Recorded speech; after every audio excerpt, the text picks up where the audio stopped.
Donnie and Dolly, the team is supported by ableauctions.ca. Closing your business? We can help.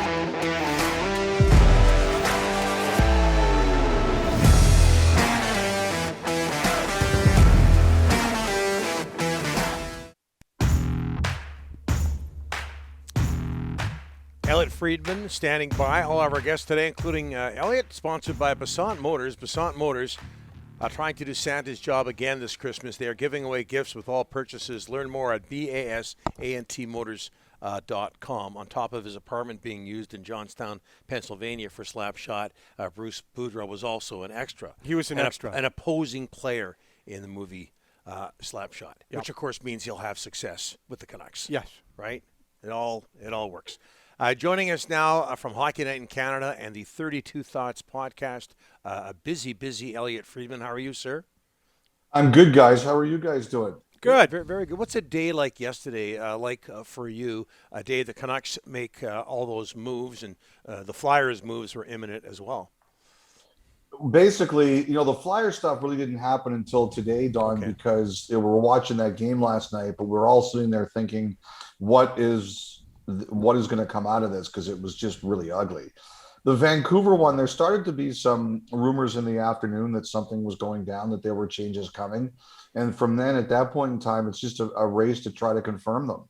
And, that was the biggest challenge, that it was hard to tell exactly what was going on, exactly who was affected. And basically, I annoyed a lot of people, and I spent a lot of text messaging money and long distance phone calls trying to pin down what was going on. And as you can see, between myself and several other reporters, it eventually got pieced together. But there was a lot of chasing and a lot of people who were rudely not answering their phones.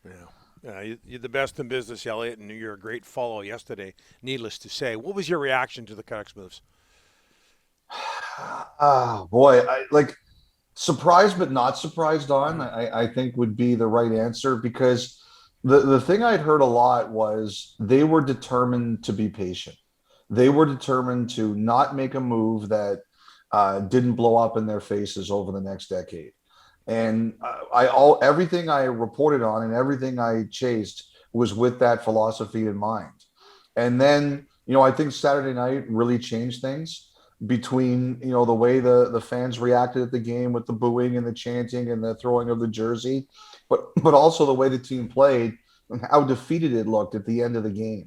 And when you sit on a panel next to guys like Kevin Bieksa and Kelly Hrudey, and they talk the way they did about the way that bench looked post game, and I just think what it'll come down to is the Canucks felt they had to do something. The status, even though they didn't want to do anything long term, the status quo was no longer sustainable. Now, I believe they've been talking to Boudreau for a few days, but obviously I think they're still waiting to determine what they're going to do long term with the general manager position. Is it going to be GM, though, Elliotte, or is it going to be president of hockey ops that comes first? Rick, I think that depends on who the hiring is going to be. Like, who do they put their faith in? Who do they decide to hire? Is it going to be somebody who's going to want, or they want to give a president of hockey ops position? To me, the interesting guy there, and I've mentioned this a couple of times today, is Ryan Johnson. And how do the Canucks see Ryan Johnson in the future of their organization? I think they really wanted to bring Stan Smeel back in, and they wanted to have his experience and voice around as they went through this. But when you're taking a look at someone in the organization who people believe has a chance to be a GM someday, the name that comes up a lot is Johnson. So I'm really curious to see what this is going to mean for him in the future and what it's going to mean for whoever else is brought into the organization. Somebody said on the weekend, this team is 2 or 3 hires away, Elliotte, from turning it around. Do you see that? Smart decisions, smart hires. Are you talking about 2 or 3 up high, right away, or 2 or 3 hires down the road? Down the road, 15 years. Can you turn this around? The Avalanche were dead last, and they turned it around. Calgary last year, nobody thought they'd be doing this. Can they turn it around quickly, or as we've talked about on the show, is it going to have to be a rebuild? I think the one thing that, Rick, there's a reason I think they went to Boudreau. And if you take a look at Boudreau, his history is offensive players produce under Boudreau. And the number one question from an on ice point of view that I think the Canucks have is what has happened to your franchise cornerstone wearing number 40? What has happened to Elias Pettersson? And I think that was one of the questions as they were going through this process that they were asking a lot. What do you see with Pettersson, and what can we do about it? And I think that is the kind of thing that could answer a lot of questions. Is can Bruce Boudreau get Pettersson and therefore a Brock Besser going again on the right path? I don't think anyone's under any delusions about where they are and what this means for right now. But I think the biggest answer to that question could be, can you get Pettersson going? If the answer is yes, okay, what does he need around him? If the answer is no, then you've got an even bigger problem than you thought. Your phone is telling us you're a very busy man, and we It's appreciate okay. It's okay, Don. We're good. We're good. If you got a okay. few more, I'm good. I'm good. Yeah, we appreciate the time you're spending with us, Elliotte. The future for Jim Benning, the future for Travis Green. What do you think it is? Well, I think with Green, I do think you're going to hear his name start to come out pretty quickly, and I think that there will be interest in him. Like I don't know, I haven't spoken to him, but the thing that I worry about is going from one job to another so quickly. Like for example, Boudreau, when he got fired in Washington, he was in Anaheim like 2 days later.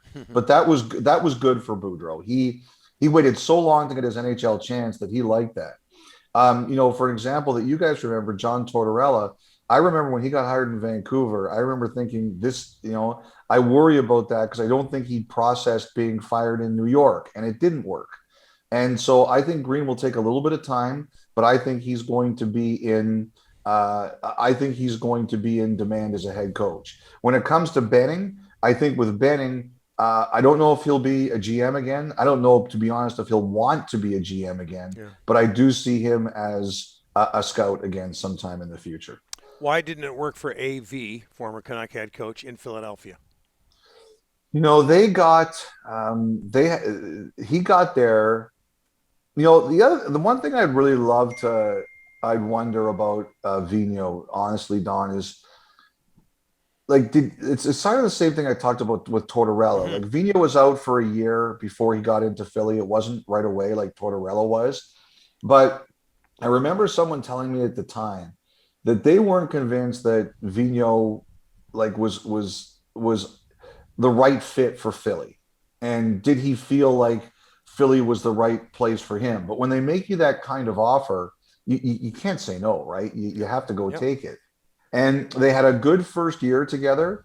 And I just heard that last year, the half season year, the relationship between the players and the coaching staff fell apart. And I know that the coaching staff felt the players weren't as committed.